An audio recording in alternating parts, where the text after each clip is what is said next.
Hello, welcome to our classes. Good morning. हम लोग class 9 lesson 8 गति के बारे में पढ़ रहे हैं। इसमें हम पिछली वीडियो में अदिश और सदिश राशि के बारे में पढ़े। आज हम क्या पढ़ेंगे? दूरी और विस्थापन के बारे में पढ़ेंगे। समझेंगे कि दूरी किसे कहते हैं, विस्थापन किसे कहते हैं। तो समझते हैं दूरी मतलब क्या होता है। डिस्टेंस। दूरी क्या है? डिस्टेंस। किसे कहते हैं दूरी? तो किसी वस्तु द्वारा किसी समय अंतराल में चले गए पथ की कुल लंबाई को उस वस्तु द्वारा तय की गई दूरी कहते हैं। क्या करना है इसमें? आप जितना चल रहे हैं, किसी पथ या रास्ते पर चल रहे हैं, उसी पथ की लंबाई को ही दूरी कहते हैं। दूरी एक अदिश राशि है। अदिश राशि का मतलब क्या है कि इसमें सिर्फ केवल परिमाण हो या कह सकते हैं कि किसी भौतिक राशि का अंकीय मान हो। दूरी का ऐसा ही मात्रक क्या होता है? मीटर होता है। देखिए हम फिगर से यहाँ समझते हैं। देखिए हमने यह फिगर बनाया है कि मान लीजिए ये एक यहाँ पे कोई एक वस्तु है, ये वस्तु है, फिर यहाँ से चलती है, ये 2 मीटर चली, फिर बी के पास गई, फिर बी से यहाँ से चली सी के पास, ये 4 मीटर चली, फिर सी के पास पहुंची, फिर सी के पास ये डी के पास से 5 मीटर चली, फिर डी के पास पहुंची।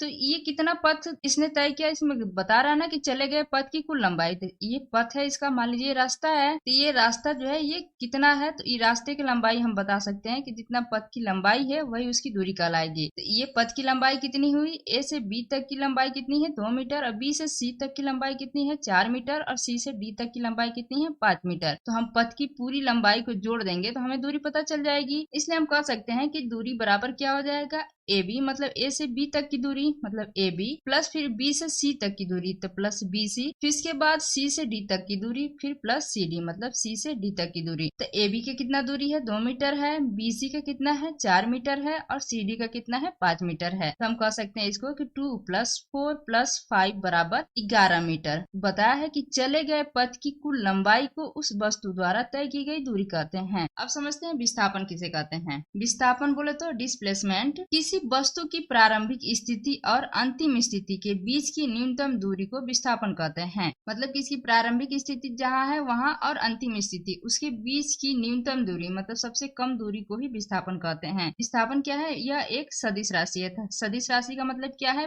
परिमाण भी और दिशा दोनों की आवश्यकता है इसमें। और इसका एसआई मात्रक क्या होता है? मीटर है। अब इस फिगर से समझते हैं। देखिए मान लीजिए यहाँ कोई वस्तु है, इसकी प्रारंभिक स्थिति क्या है? ए। प्रारंभिक स्थिति क्या है? ए है। फिर यहाँ से ये वस्तु है, यहाँ से चली, यहाँ बी के पास गई, फिर ये बी के पास गई, फिर बी से यहाँ सी पे आई, फिर सी से यहाँ पे डी पे आ गई। इसकी अंतिम स्थिति क्या हो गई? अंतिम स्थिति यहाँ पे हो गई डी पे। यही बता रहा है कि प्रारंभिक स्थिति और अंतिम स्थिति की बीच की न्यूनतम दूरी। तो ए और बी के बीच की न्यूनतम दूरी अगर हम ऐसे तिरछा रेखा खींच दे रहे हैं तो ये सबसे कम दूरी हो जा रही है। देख रही है यहाँ से यहाँ तक ऐसे ये सबसे कम दूरी हो जा रही है। ए से डी तक पहुंचने के लिए अगर बीच में कोई रास्ता हो तो आप उस रास्ते से शॉर्टकट आप कह सकते हैं, तो उस रास्ते से यहाँ पे आप जल्दी पहुंच जाएंगे। तो ये आपका बीच का रास्ता मतलब कि सबसे कम दूरी। आप हम कह सकते हैं कि विस्थापन बराबर क्या हो जाएगा? ए डी हो जाएगा। और हम समझ लेते हैं विस्थापन का क्या मतलब है कि मान लीजिए कि कोई रास्ता है आपका, वो क्या है? वृत्ताकार है। तो वृत्ताकार है तो ये आप हैं, ये आपकी प्रारंभिक स्थिति है। यहाँ से आप यहाँ से चलना स्टार्ट कीजिए। मान लीजिए कोई रास्ता, ये रास्ता है आपका, ये वृत्त का रास्ता है। फिर यहाँ से आप फिर वहीं आप जहाँ से चले थे फिर आप यहीं पहुंच गए, फिर जहाँ से चले वहीं पे आ गए।